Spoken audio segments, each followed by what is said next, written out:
ओम नमः शिवाय मित्रों, महादेव का फलित ज्योतिष शास्त्र में आपका स्वागत है। आज का टॉपिक में हम चर्चा करने जा रहे हैं वैदिक ज्योतिष के अंतर्गत आज का टॉपिक रहेगा। तो किसी जातिका ने मुझे कमेंट करके प्रश्न भेजा था, कमेंट के जरिए उनका प्रश्न था कि गुरुदेव कुंडली मिलान पर वीडियो बनाइए। तो आज का टॉपिक रहेगा कुंडली मिलान का।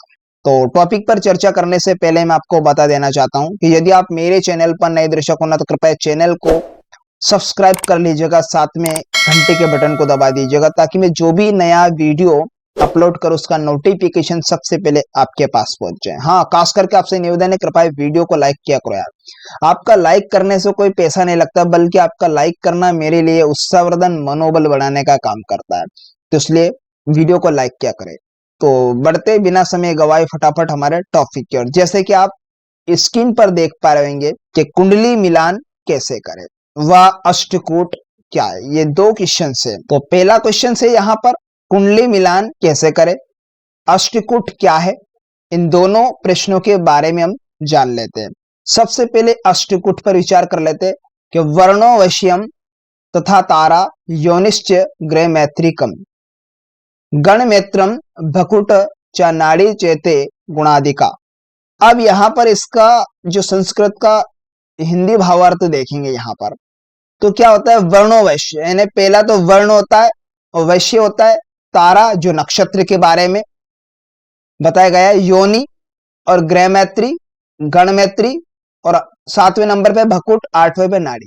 ये 8 कूट होते हैं। इन 8 कूट का विचार करने पर गुण का विकास होता है, अर्थात गुण मिलान किया जाता है।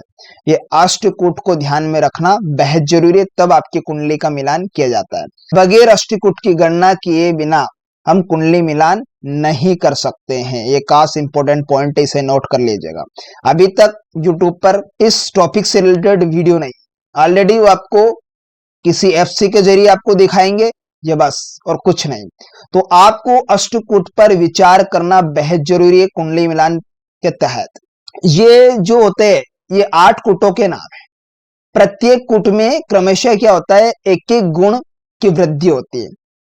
जैसे कि उदाहरणार्थ हम यहां पर समझे, जैसे कि वर्ण का एक गुण, ठीक है, जो वर्ण होगा उसका एक गुण।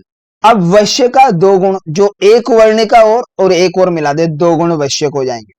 अब 2 गुण वैश्य के तो 2 में एक और जोड़ देंगे, तारा के 3 गुण हो जाए, जो कि नक्षत्र। फिर 3 में एक गुण और मिला देंगे तो योनि के 4 गुण हो जाएंगे। ये निर्धारित फिक्स होंगे। ये अंक जो डिजिट दी गए वर्ण के, ये फिक्स होंगे। वैश्य के 2 गुण, तारा के 3 गुण निर्धारित अंक है। और ग्रह मैत्री का 5 गुण, गण मैत्री का 6 गुण, बकुट का 7 गुण और नाड़ी का 8 गुण।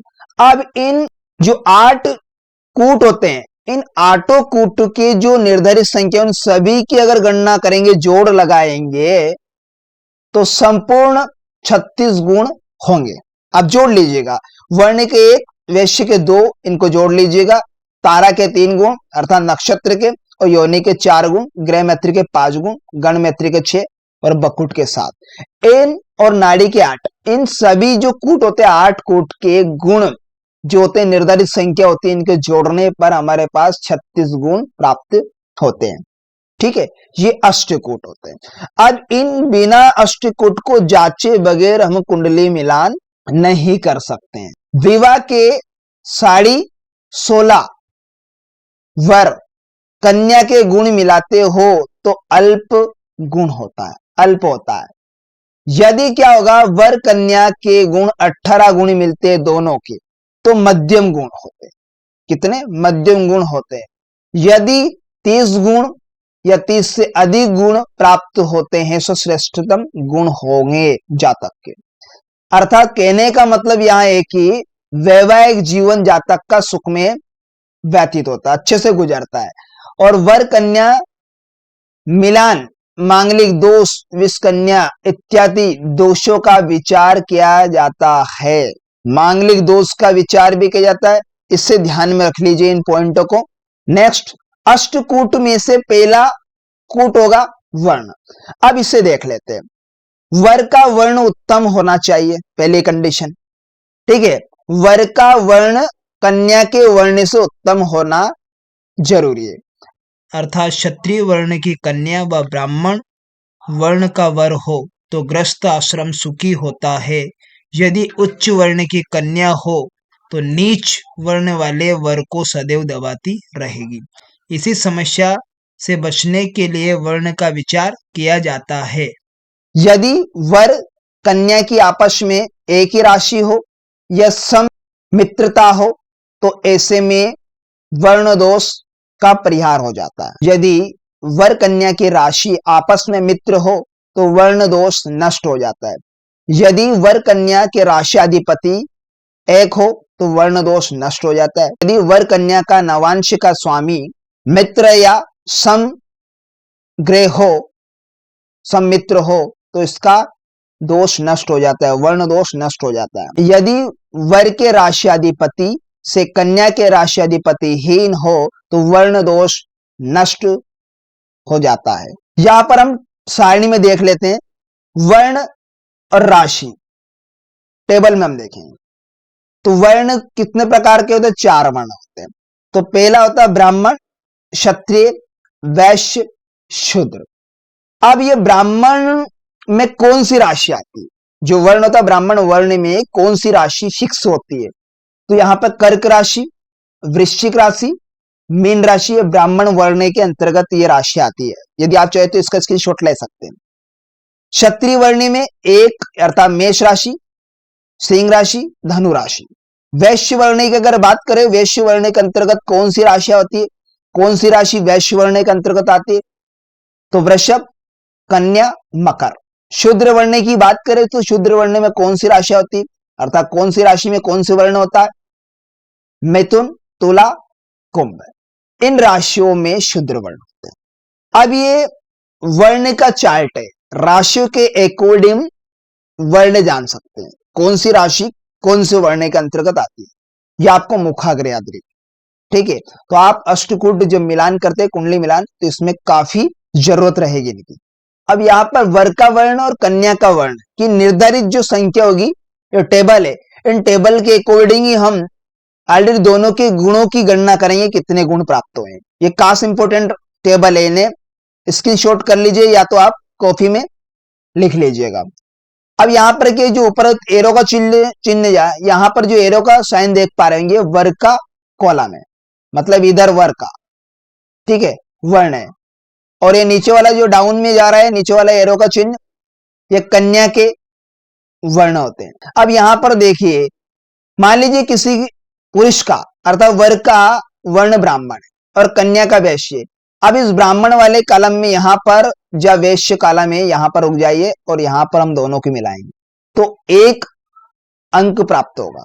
जो 1 अंक है वो जो ऑलरेडी हम गणना करेंगे वहां पर लिखेंगे।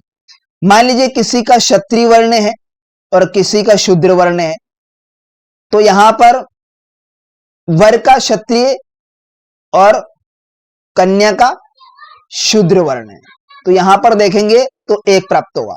हमें इस टेबल की आवश्यकता गणना करने पर होगी। अब यहां पर वैश्य ज्ञानार्थ राशि चक्रम, अब हमें किस राशि से कौन सा वैश्य होता है, ये वैश्य ज्ञानार्थ राशि चक्र में, यदि आप चाहे तो इसका स्क्रीनशॉट ले सकते हैं, ठीक है। अब यहां पर हम देखेंगे वैश्य, देखेंगे तो वैश्य क्या होते हैं? चतुष्पद यानी 4 पैरों वाले, मनुष्य द्विपद 2 पैर, जलचर जल में विचरण करने वाले, वनचर वन में विचरण करने वाले, कीट पतंग इंसेक्ट, ये अष्टम अर्थात वृश्चिक राशि। अब राशि से कौन से वैश्य के अंतर्गत कौन सी राशि होती है? अगर यह वैश्य देखेंगे तो मेष वृषभ ये चतुष्पद वैश्य होते हैं। मिथुन, कन्या, तुला, धनु, कुंभ ये मनुष्य होते हैं अर्थात द्विपद वैश्य होंगे। जलचर की अगर बात करें वैश्य में तो कर्क, मकर, मीन ये राशियां के अंतर्गत जलचर वैश्य होंगे। वनचर की अगर बात करें तो सिंह राशि वनचर के अंतर्गत आएंगी। वृश्चिक राशि कीट के अंतर्गत आएगी, ये वैश्य। तो ये वैश्य कौन कौन से होते हैं? चतुष्पद, द्विपद, जलचर, वनचर, कीट। अब इनके निर्धारित अंकों को समझ लेते हैं, तो इसकी भी हमें बहुत आवश्यकता होगी क्योंकि मुखाग्र में याद करना होता है। कि कौन से वश्य होते हैं, कितने वश्य होते हैं, चतुष्पद, द्विपद, जलचर, वनचर, कैट। अब इन वश्य ज्ञानार्थ से हमने राशि चक्रम के बारे में समझा। अब इन वश्य गुण का चक्रम देख ले, किस चतुष्पद के कितने गुण निर्धारित है, मनुष्य के अर्थात द्विपद के, ये आप देख पा रहेंगे नीचे, तो इस पर हम चर्चा कर लेते हैं। यहां पर आप देख पा रहेंगे ये सीधा का सीधा ये वर का वश्य है, और ये डाउन वाला जो नीचे वाला है ये कन्या का वश्य है, जैसा आप कन्या देख पा रहे हैं। ठीक है, अगर मान लीजिए किसी वर का मनुष्य वश्य है और लड़की का वंचर है, वर का तो द्विपद और लड़की का जो नीचे वाला वंचर है। अब मनुष्य वाले कॉलम से जा वंचर वाला कॉलम है लड़की का, उस कॉलम पर आकर रुक जाते यहां पर, और वंचर वाले कॉलम से लड़के का जो कॉलम है अर्थात वश्य है उस कॉलम पर यहां आकर रुक जाते हैं। तो हमें कितने गुण अंक प्राप्त हुए यहां पर, अर्थात हमें कितने अंक प्राप्त हुए, 0 अर्थात 0। अब ये 0 को हम जब ऑलरेडी हम गणना करेंगे वहां उस टेबल में हमें इसको लिखते जाना है। ठीक इसी प्रकार से यह मान लीजिए किसी का वर का जलचर है और कन्या का कीट है, तो यह कीट और जलचर वाली लाइन देखेंगे और कन्या वाली लाइन देखेंगे कीट वाली, तो 1 अंक प्राप्त होता है। तो ये गुण है वैश्य के अंतर्गत वर और कन्या के गुण 1 प्राप्त हुए, तो हमें और टेबल में हमें जब सारणी बनाएंगे हम इसे गणना करने के लिए, तो वहां 1 लिखेंगे। तो ये खास इंपोर्टेंट टेबल है, ये ऑलरेडी फिक्स होती है, आपको ध्यान रखना है इसका परिहार कब होता है। तो इस पर हम नेक्स्ट वीडियो में कौन से वश्य का, वर कन्या का वश्य निवारण कैसे होता है, कब इसका दोष नष्ट होता है, इस पर मैं नेक्स्ट वीडियो में हम इस पर चर्चा कर लें। अब यहां पर हम देखेंगे तारा ज्ञान विचार। अब तारा ज्ञान विचार क्या होता है, नक्षत्र को अर्थात जन्म नक्षत्र को ही तारा ज्ञान कहा गया है। जो जन्म नक्षत्र होगा वो ही हमारा तारा ज्ञान होता है। अब यहां तारे ज्ञान को हम देखेंगे जन्म नक्षत्र, तो ये 28 नक्षत्र अभिजीत नक्षत्र को और जोड़ दिया इसने, ठीक है, लेकिन 27 नक्षत्र को जो निर्धारित किए गए हैं। अब जो न्यू जो ज्योतिष होगा उसमें आपको 28 नक्षत्र प्राप्त होंगे, ठीक है। तो ये नक्षत्र को आपको ध्यान में रखना है। मान लीजिएगा किसी जातक का जन्म नक्षत्र पुनर्वसु है या उसका पुष्य नक्षत्र है, वर का पुष्य नक्षत्र है, कन्या का ज्येष्ठा नक्षत्र है, तो हम क्या करेंगे तारा ज्ञान करने के लिए कि जो वर के नक्षत्र से कन्या के जन्म नक्षत्र तक गिनेंगे। वर के जन्म नक्षत्र कौन सा, पुष्य, तो यही से गिनना प्रारंभ करते हैं। कितनी संख्या होगी, 1 2 3 4 5 6 7 8 9 10 11, कितना हुआ यहां तक गिने हमने, वर के नक्षत्र ज्येष्ठा नक्षत्र तो कितने हुए 11 यानी 11। कितनी संख्या हमें वर के नक्षत्र से कन्या के नक्षत्र तक गिना तो 11 संख्या में प्राप्त हुई। अब कन्या के जन्म नक्षत्र से तो वर के जन्म नक्षत्र तक गिनना प्रारंभ करेंगे, 1 2 3 4 5 6 7 8 9 10, क्योंकि ये नक्षत्र हमने छोड़ दिया, ठीक है, क्योंकि ऑलरेडी जो पुराने ज्योतिष उसके अंतर्गत इसका जिक्र नहीं हुआ। 10 11 12 13 14 15 16 17 ये 18। अब ये कन्या के नक्षत्र से वर के नक्षत्र तक गिना तो हमें 18 संख्या प्राप्त हुई। अब जो वर का जो नक्षत्र संख्या कितनी प्राप्त हुई हमें गणना करी तो 11। अब 11 में 9 का भाग देंगे, 9 एकम 9, बचा कितना 2 शेष बचा। अब हमने इसमें क्या किया है कि कन्या के जन्म नक्षत्र से वर के जन्म नक्षत्र तक गणना की तो इसमें 18 प्राप्त हुई। अब 18 में 9 से भाग देंगे, 9 का भाग 18 में देंगे तो क्या 9 दूनी 18, 9 दूनी 18, तो हमारे पास शेषफल क्या बचा 0, उसमें क्या बचा था 2। तो यहां पर जो 0 कंडीशन होगी वो शुभ है या अशुभ है ये हम आगे चर्चा करें। तो ऐसे हमें तारा ज्ञान का विचार करना है, ठीक है, जो शेषफल होगा वो हमें नोट कर लेना है। तारा गुण चक्रम में ऑलरेडी फिक्स कर रखा है, अभी आप देख पा रहे स्क्रीन पर तारा गुण चक्रम, ये सारणी आपको बहुत इंपॉर्टेंट रहेगी आपके लिए, क्योंकि वर वधु के लिए एक गुण अर्थात तारा गुण चक्रम है, यानी कि चक्रम के अनुसार ही हम वहां पर फिक्स करेंगे कौन सा गुण दोनों का मिल रहा है। तो ये तारा गुण चक्र में ये वर कन्या के लिए बेहद जरूरी होगा जब हम कुंडली मिलान करेंगे उसमें। तो यहां पर देखेंगे, मान लीजिए ये साइन आप एरो का चिन्ह देख पा रहे, वर की रहे सीधी की सीधी, ठीक है, तारा गुण, और इधर ये कन्या के नीचे जो लाइन जा रही, ठीक है, ये कन्या के रहे, जैसे कि आप देख पा रहे हैं। अब यहां पर मान लीजिए वर का तारा है अर्थात नक्षत्र है वो 3 है, ठीक है, और कन्या का नक्षत्र मान लीजिए 5 है तारा। अब यहां 3 और तारा, ये 3 तो वर का है, अब ठीक कन्या के नक्षत्र के सामने जाकर रुक जाएंगे, ठीक है। ये तारा गुण कितने 5 आए, इसमें 3 आए, तो अब यहां देखें क्या प्राप्त हुआ 0। तो ये वहां सारणी जब हम जोड़ लगाएंगे, गुण मिलान चक्रम बनाएंगे सारणी, उसकी जगह हम ऐड कर देंगे। ये अष्टकूटों का जो अंक हमें प्राप्त होता जाएगा वो हम वहां पर लिख देंगे, और लिखने के बाद में जो कुल योग होगा 36 में से जितने गुण प्राप्त होंगे वो हमें देखना होगा ये शुभ है या अशुभ है, किस कंडीशन में किसका दोष आ रहा है। तब विवाह के अर्थात वर कन्या के गुणों का सही संयोजन करेंगे। अगर मिलान हुआ, अच्छे गुण मिले, 16.5 है या 18 गुण या 30 से अधिक, तो हम शुभ बताएं, 16.5 अल्प रहेंगे। तारागण विधि, अब तारागण यानी जन्म नक्षत्र की गणना कैसे करें, इन्हें वर के जन्म नक्षत्र से कन्या के जन्म नक्षत्र तक तो गणना करें, और जो संख्या है उसमें 9 का भाग, जैसे अभी ऑलरेडी हमने इस पर चर्चा की। फिर कन्या के नक्षत्र से वर के नक्षत्र तक गणना करें, और जो नक्षत्र आए उसमें 9 का भाग दे दें।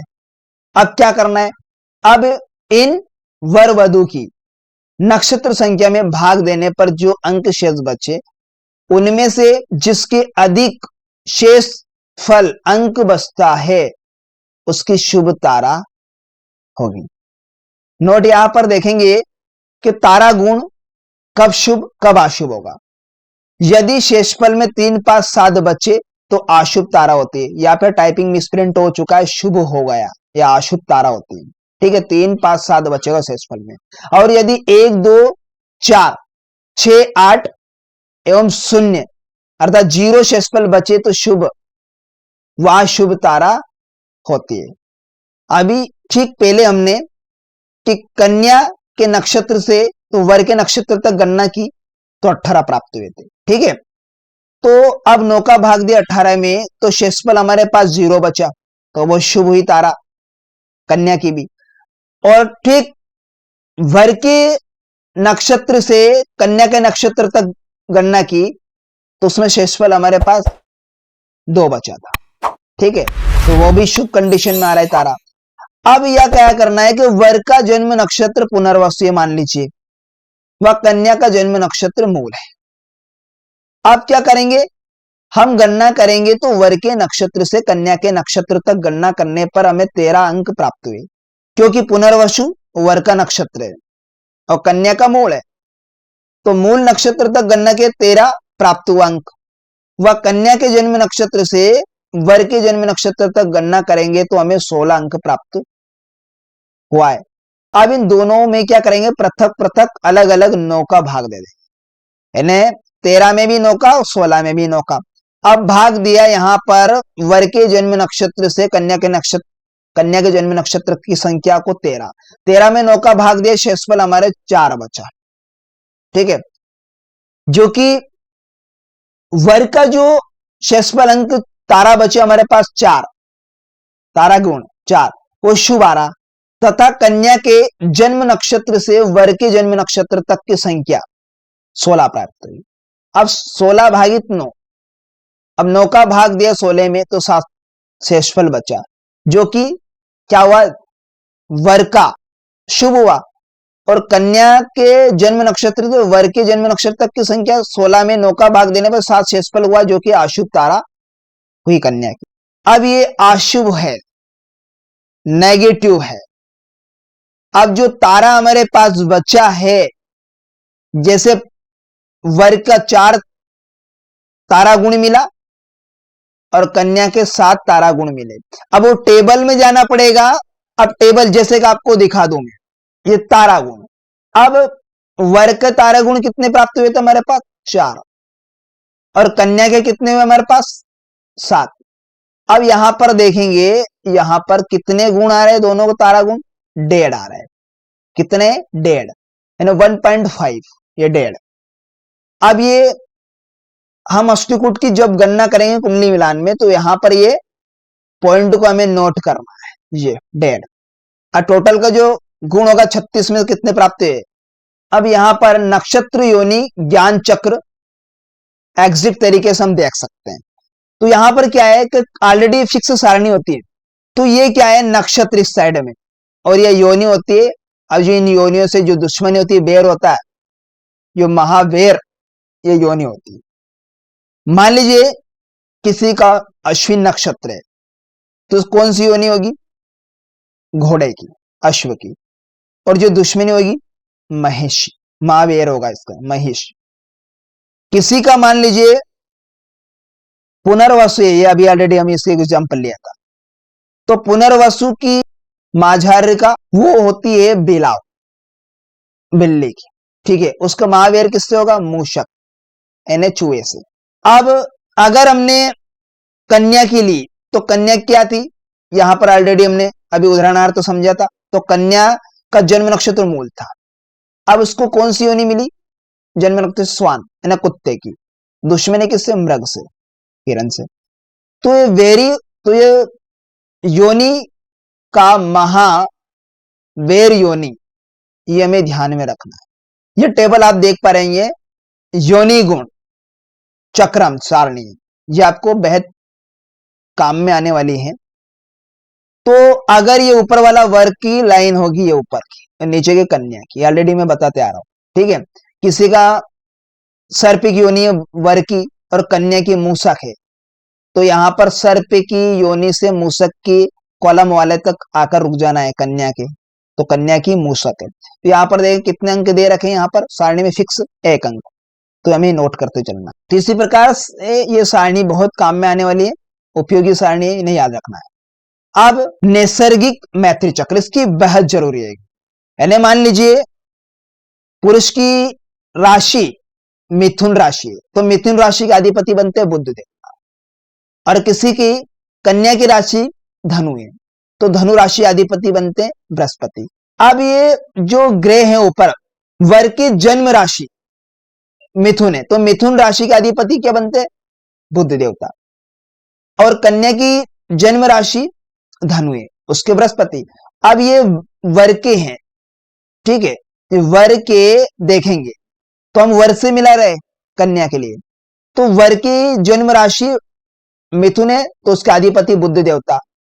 अब जो लड़की के राशि कौन, राशि अधिपति क्या बनते हैं? बृहस्पति, जो धनु राशि के।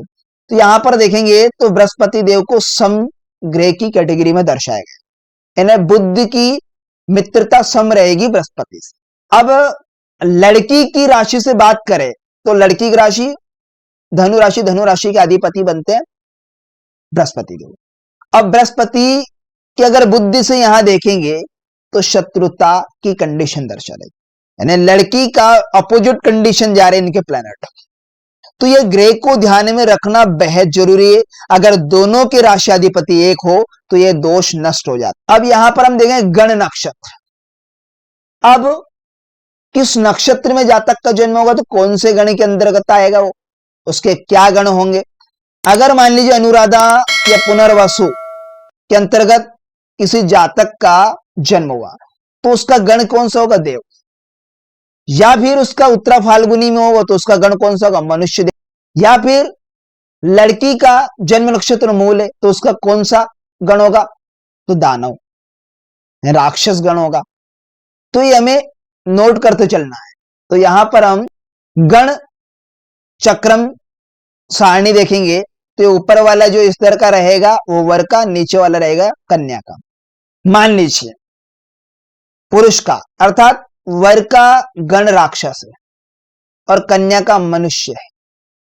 अब यहां पर वर के कॉलम वाला जो राक्षस कॉलम है उसको कन्या के कॉलम वाला का ठीक सामने तक रोक देंगे, जहां क्योंकि कन्या का गण कौन सा, मनुष्य, मनुष्य और राक्षस जो वर का गण है वहां पर जाके रोकेंगे। उस डिब्बे में हम देखेंगे यहां पर, तो यहां पर 0 संख्या दर्शा रखी, तो ये भी हमें नोट कर लेना। यानी गण संख्या निर्धारित क्या की गई, 0।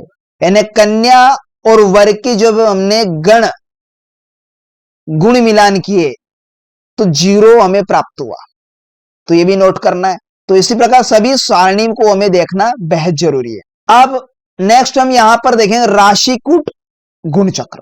जैसे हमने उदाहरण में अभी चर्चा की कि मिथुन राशि जातक के और धनु राशि कन्या की, तो यहां पर देखेंगे मिथुन राशि ये वर की रहेगी, इधर की वर वालों के लिए, नीचे की कन्या।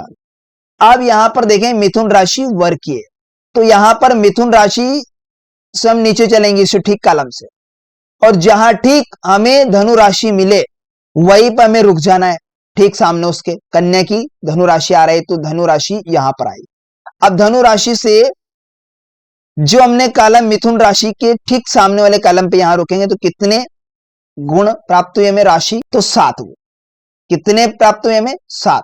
तो 7 अंकों को हमें लिख लेना है, बेहद जरूरी है इन्हें लिखना। अब यहां पर देखें उदाहरण, वर की राशि मीन है उदाहरण के अनुसार, और कन्या की राशि कन्या है, तो अतः वर की राशि से कन्या की राशि तक गिनने पर 7 प्राप्त हुआ, ठीक अभी जैसे मैंने आपको दिखाया। और कन्या की राशि से वर की राशि तक गिनने पर भी 7 प्राप्त हुआ, तो यहां पर वर कन्या का भकूट दोष नहीं होगा, इसलिए वर कन्या को 7 गुण प्राप्त हुआ। तो ये हम कुंडली में हमें देखेंगे। अब जैसे आप देख पा रहे हैं ये जन्म कुंडली है। अब ये जन्म कुंडली है, जातक की जन्म राशि क्या है, मिथुन राशि, और कन्या की धनु राशि। तो मिथुन राशि से गिनेंगे हम कन्या की राशि तक, तो यहां पर जैसे जातक की मिथुन राशि से गिनना प्रारंभ कर देंगे धनु राशि तक, क्योंकि कन्या की राशि होती धनु। 1 2 3 4 5 6 7 7।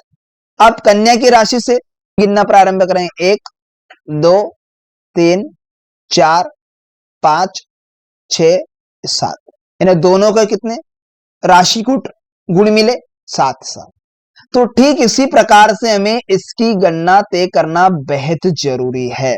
बकूट दोष परिहार, इसका दोष निवारण कैसे हो जाए ये देखेंगे कि वर कन्या दोनों की राशि परस्पर मित्र या मित्र सम हो तो बकूट दोष होगा वो नष्ट हो जाता है।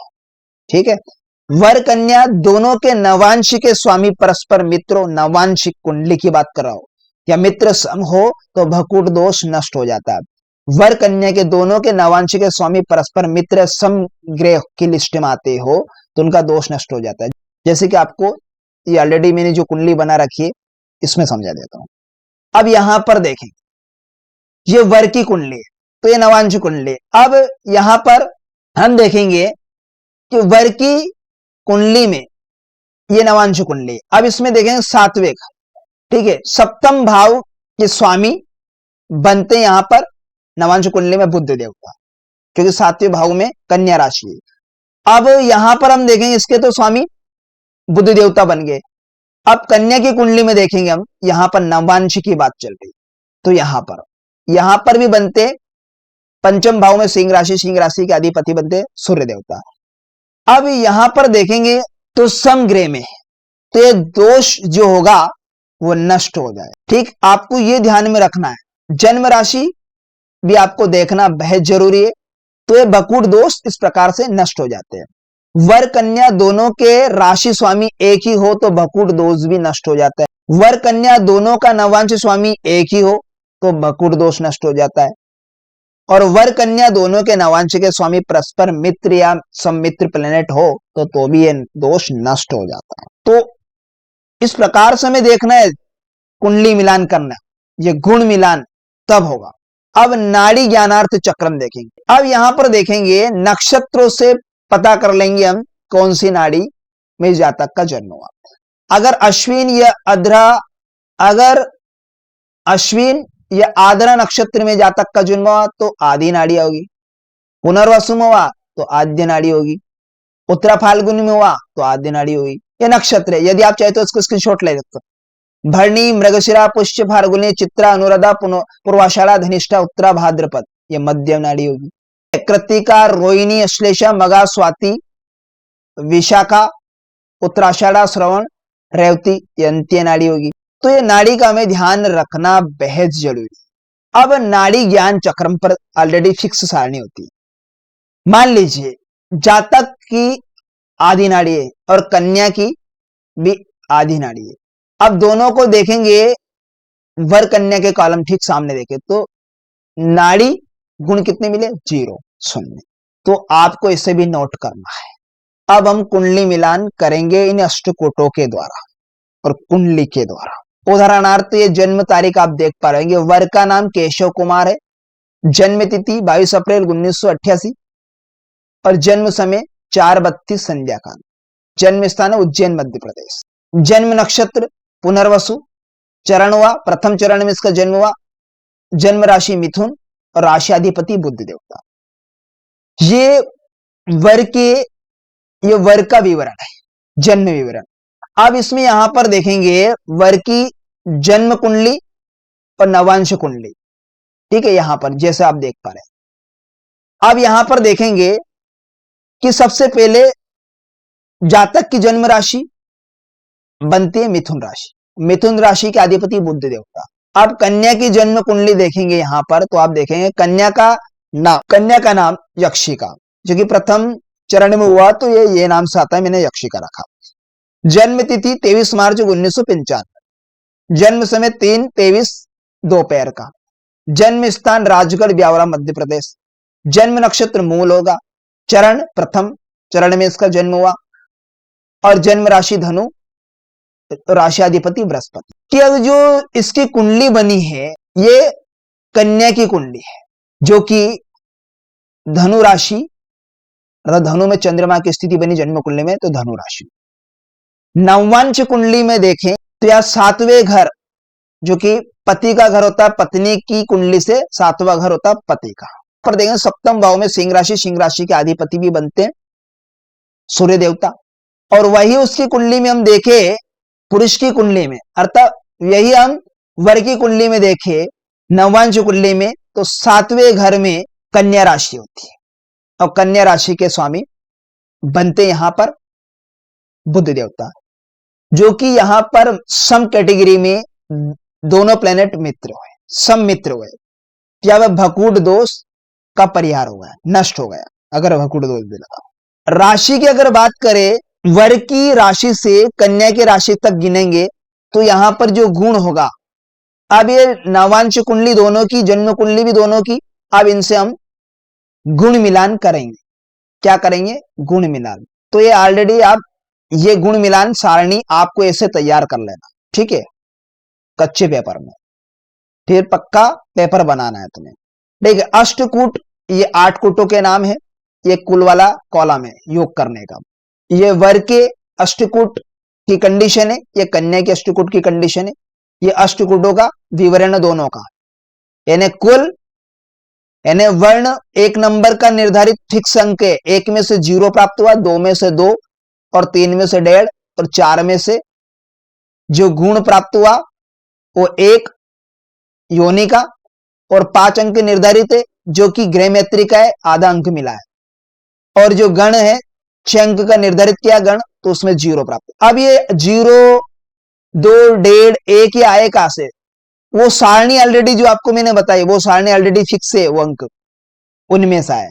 मैं वापस आपको दिखा देता हूं, वो ये सारणियां, इन सारणियों से आ रहे हैं, ये सारणी, इन सारणियों को जो अंक डिजिट आपको फिक्स निर्धारित वाली सारणी मैंने बताई, इनमें से हमें देखना है सारणी से।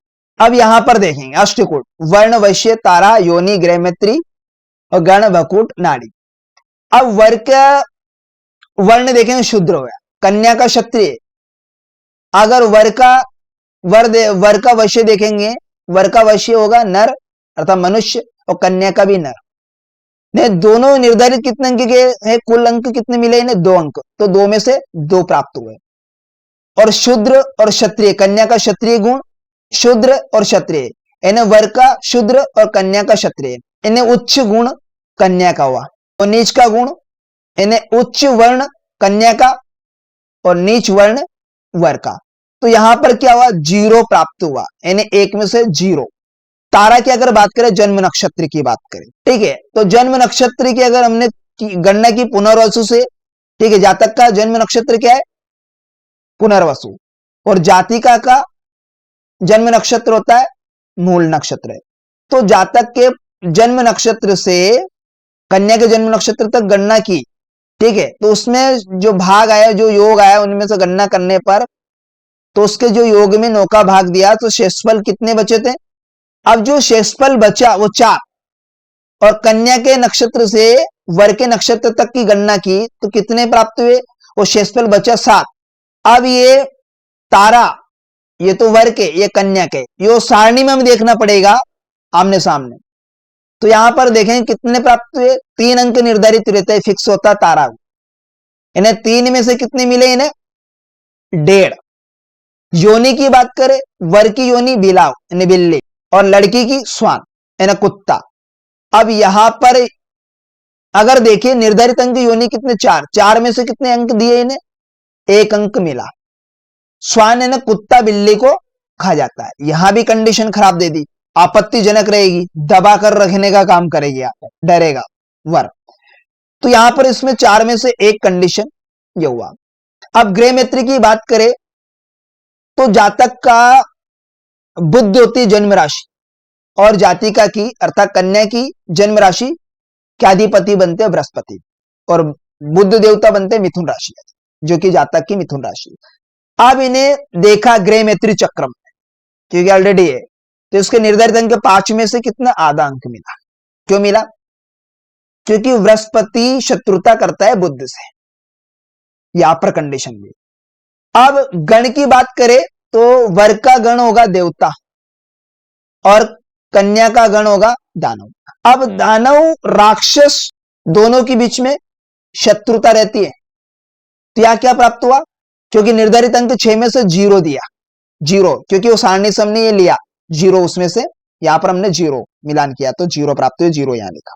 ये मेन कुंडली मिलान की है। भकुट की बात करें तो वर का मिथुन जन्म राशि, और जातिका की यानी कन्या की जन्म राशि धन, दोनों की मिला 7, जो कि कुंडली में हमने देख लिया ऑलरेडी कि जन्म कुंडली से कन्या की कुंडली, अर्थात कहने का मतलब जातक की अगर मिलान करें, जातक की जन्म कुंडली से कन्या की जन्म राशि, जातक की जन्म राशि से कन्या की जन्म राशि तक कुंडली में गणना प्रारंभ करेंगे तो ये 7 पे प्राप्त हुआ हमें। तो निर्धारित अंक कितने दे रखे थे, भकुट 7, 7 में से 7 अंक इन्हें मिले, ठीक है। अब यहां पर दोनों नाड़ी, यानी नाड़ी दोष को अगर देखेंगे, वर की नाड़ी भी देखे आद्य और कन्या की भी आद्य, तो दोनों के 8 अंक निर्धारित है, 8 में से 0 मिला। अब यहां नाड़ी दोष प्राप्त हुआ, यानी कहने का वर कन्या के दोनों नाड़ी एक होती है तो मृत्यु कारक होती है, कला सुख तो सबसे खराब कर देती है, दुख प्राप्त होता है, ऐसे में क्लेश बनेगा। या दोनों की मध्य नाड़ी हो तो विवाह होने के पश्चात झगड़ा, परस्पर झगड़ा रहेगा, सुख शांति नहीं रहेगी। अगर दोनों की मध्य नाड़ी हो तो यहां पर क्या होगा, द्वेष पैदा होंगे, काफी नुकसान होगा, दोनों सुख से नहीं रह पाएंगे। तो ये नोड़ी के, तो ये नाड़ी के गुण। अब यहां पर क्या करा, अब ये प्राप्त गुण हमें प्राप्त हुए, इनमें से 1 में से 0, 2 में से 2, 3 में से 1.5, 4 में से 1 मिला, 5 में से 1, ये निर्धारित होते। अब ये अष्टकूटों का टोटल गुण 36 होते हैं, 36 में से कितने मिले, इन्हें जोड़ा हमने यहां तक, तो जोड़ने पर 3 4 4 है, 7 4 11, और ये आधा आधा, ये 12, इन्हें 12 गुण, यानी 36 में से हमें 12 गुण मिले। अब 12 गुण मिले तो यहां पर देखेंगे क्या होगा। तो अतः निष्कर्ष क्या निकला, अतः नाड़ी दोष होने के कारण विवाह का मेल नहीं हो पाएगा, क्योंकि दोनों की नाड़ी एक होने से जातक में द्वेष क्लेश हमेशा बना रहेगा, सुख से नहीं, यह वैद्य हो जाएगा या वैधव्य हो जाएगा, दोनों का यह झगड़ा क्लेश बना रहेगा। तो नाड़ी को देखना बेहद जरूरी, और ब्राह्मण के लिए वर्ण को भी देखना बेहद जरूरी है। इसकी कंडीशन में कुंडली में क्या करना है, जन्म कुंडली हम मिलान करेंगे तो हमें नवांश कुंडली को देखना बेहद जरूरी। अगर जैसे ये कन्या की जन्म कुंडली में मंगल ऑलरेडी लग्न में बैठा है तो मांगलिक दोष होता है, विष कन्या भी होती है। षटाष्टक दोष, षटाष्टक दोष जातक की जन्म राशि से गिनना प्रारंभ करेंगे कन्या की राशि, ठीक है। अगर उसमें 8वें घर में वो राशि हो तो यह दोष बनेगा, या कन्या की राशि से गणना प्रारंभ करेंगे या अष्टम भाव में या षष्टम भाव में तो ये भी षटाष्टक दोष बनेगा। छठे घर में, कन्या से छठे घर में उसकी राशि होती, ये भी दोष बनेगा। अब ये दोष को देखना बेहद जरूरी है। मांगलिक दोष भी कुंडली का, तो कुंडली मिलान है। तो ये इस प्रकार से हमें अष्टकोट, षटाष्टक दोष, नवम पंचम दोष, इनको देखना बेहद जरूरी है। अब नवम पंचम दोष, षटाष्टक दोष, तो ये इस प्रकार से आज हमने कुंडली मिलान करना सीखा। तो आशा करता हूं आज का टॉपिक आपको बेहद ही इंटरेस्टिंग समझ में आया होगा। तो मिलते हैं किसी नेक्स्ट वीडियो में, तब तक के लिए आप मुझे दीजिएगा इजाजत। नमस्कार मित्रों।